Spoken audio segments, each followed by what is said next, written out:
Good evening and thanks for joining us tonight for 23 ABC News at 5. I'm Jessica Harrington. Tonight's top stories. New developments concerning the charges against board supervisor Leticia Perez. The district attorney resolving the conflict of interest case, what Perez has to now do in order to have those charges cleared. And for only the third time in American history, a Senate trial to remove a sitting president has begun. More on the new evidence that's come to light. Plus, meet the newest members of the Bakersfield Police Department. See how the new canine officers are preparing for duty. And we are tracking that next winter storm that's moving toward the county. I have more details on when we'll be seeing rain right here in Bakersfield when 23 ABC News at 5 starts right now. It's raining right now. Bakersfield.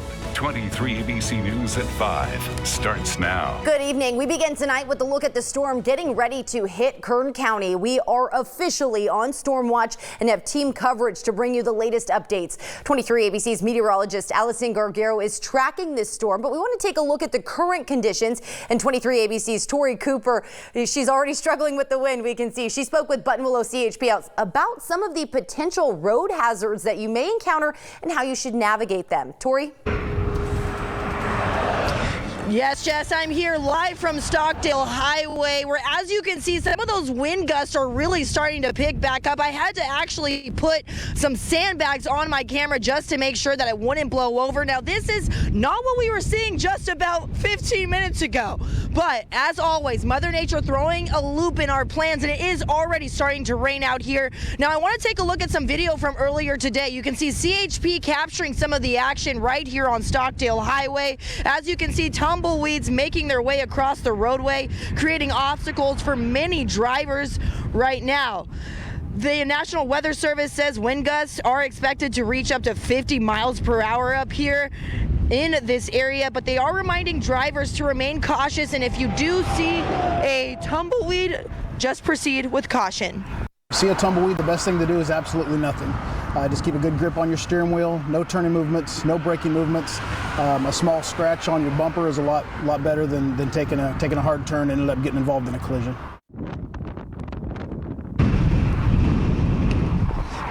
All right. Now, we are going to be continuing to monitor the situation right now. If you guys come back out live right now, you are really going to get an idea of what we are dealing with. This is a completely different scene than 15 minutes ago. You can see tumbleweeds. I'm going to step behind the camera just so I can give you guys a look at all of this weather action. You can see a ton of tumbleweeds are making their way across, and right now I'm going to bring it into focus just a little bit. Give me a moment. You're going to see some of this action right here. All of these tumbleweeds making their way. You can't really see it too much, but you can hear it. You can certainly hear the wind, but luckily our drivers are proceeding with caution. You can see that some people are starting to bring their speeds down as these tumbleweeds are making their way across the roadway. So again, if you see it, my hat is blowing off my head right now. I'm going to come back on camera. So make sure that if you... Well, that's right, Tori. We are seeing those very strong winds, and that rain has finally made its way into Kern County, and that's only going to continue over the next several hours into the overnight hours. But again, some of those strongest winds are going to be in the west side of the valley through the Tehachapi Pass and down into our desert cities. We are tracking wind advisories in both of those locations, and those winds will be picking up, potentially reaching up to 55 miles per hour as we head into the next, again, several hours. But I want to talk about those wind advisories in the west side of the valley. That's going to be in effect until 7 p.m. tonight, but in the desert cities until 7 a.m. tomorrow morning as that cold front has finally passed through the region. But right now we are seeing those clouds moving in, and again, just an hour ago we were seeing clear blue skies and temperatures nearly 60 degrees here in the valley, but that's all going to be changing as this system is finally making its way towards central California and into Kern County. It was up in San Francisco, but now it is passing through. So you can see a bulk of that rain is going to be up near Delano, Buttonwillow, and in Taft, and some areas in Bakersfield in the western portion could be seeing some light showers, but heavier rain is on the way. But let's talk about these temperatures right now, still in those 60s. So we are going to be seeing, as this system passes through, those temperatures will be dropping significantly as we head into the overnight hours. But I will be timing out this storm hour by hour in just a few minutes. All right, Allison, thanks. And we will continue to follow the latest on the storm right here on air, as well as online at turn223.com. You can also find the latest updates on our 23 ABC Facebook page and get alerts on our free mobile and tablet apps.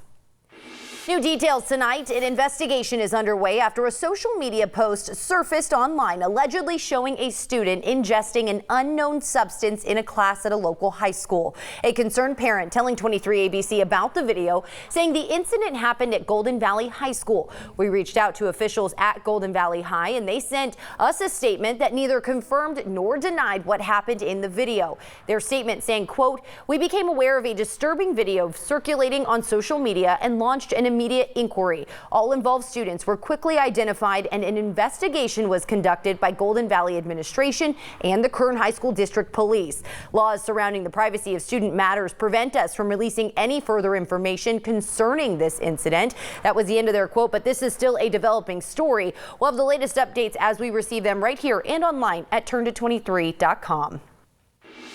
New developments tonight. The Kern County District Attorney's Office announcing they have made a resolution with Supervisor Leticia Perez over her conflict of interest case. Perez has agreed to pay $30,000 in penalties to community charitable organizations focusing on homelessness, abatement, and/or drug rehabilitation.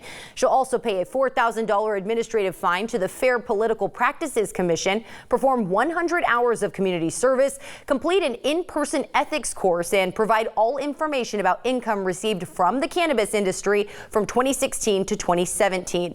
If Supervisor Perez completes these actions within 1 year, the District Attorney's Office has agreed to the dismissal of pending criminal charges. We think that this is a just agreement based on the conduct.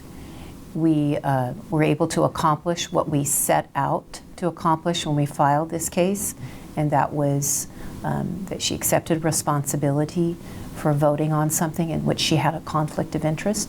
She's done so. She's remorseful, and we think this was the right thing to do.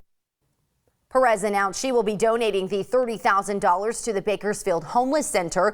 Perez's attorney, H.A. Sala, released a statement on behalf of the supervisor, saying in part, quote, "We are entirely confident that all conditions will be satisfied and that the charges will be dismissed. Supervisor Perez is cognizant of her ethical duties and responsibilities and will continue to serve the residents of Kern County with distinction." You can read the full statement right now on our website, turn223.com. New information tonight. The Kern County Sheriff's Office helping assist a major gang bust to the north of us in Tulare County. The sheriff there holding a news conference today to provide updates on the operation, saying dozens of law enforcement personnel across the state helped them out. This morning, nearly 300 law enforcement officers and personnel from agencies throughout Tulare, Kings, Fresno, and Kern counties, along with federal agents with the DEA and FBI, served over 25 search warrants in Farmersville, in the cities of Farmersville, Visalia, Tulare, Cutler, Orosi, and Orange Cove, as well as 28 federal and state arrest warrants. Bakersfield police confirmed with us their officers were also involved in the operation. The news comes after a months-long investigation that concluded this morning during a large-scale operation. The gang crackdown was to dismantle a violent gang in Tulare County. The crackdown was titled Operation Stray Bullet and was focused on the areas of Orosi and Cutler. The sheriff said the gangs are responsible for over 30 drive-by shootings, many never reported because victims were afraid. The gang members are with the Norteños criminal street gangs and their associates involved in the crimes in the Visalia, Cutler, and Orosi areas.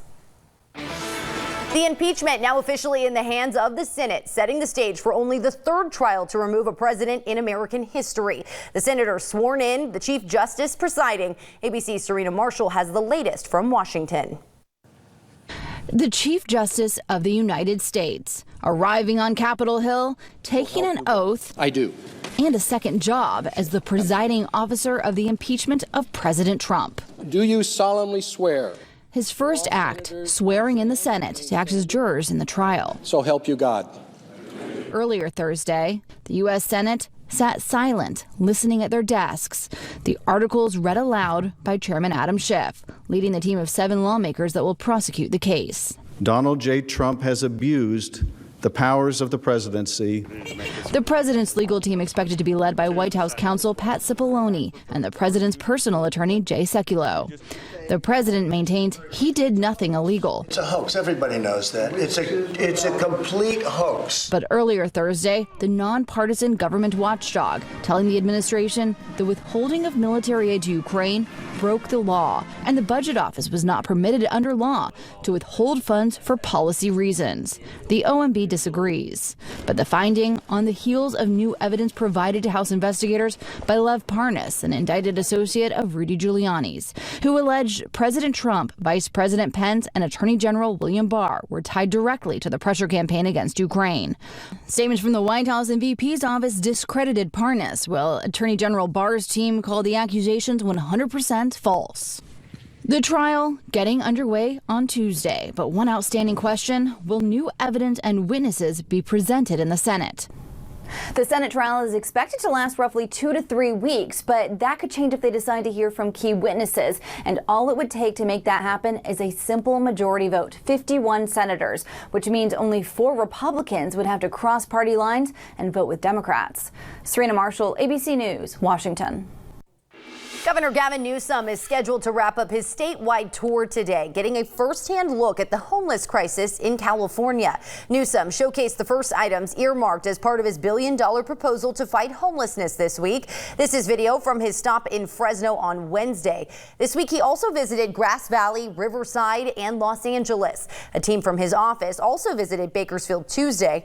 Earlier this week, Newsom unveiled his plan, which would provide money to help create housing for the homeless and help pay rent for those facing homelessness. According to the U.S. Department of Housing and Urban Development, about 151,000 people are living on California's streets and in shelters. The Bakersfield Police Department has announced some new recruits to their department who are going to help assist them in tracking down and sniffing out crime. 23 ABC's Leslie Gooden joins us in studio to introduce us to the newest members of the department. Leslie?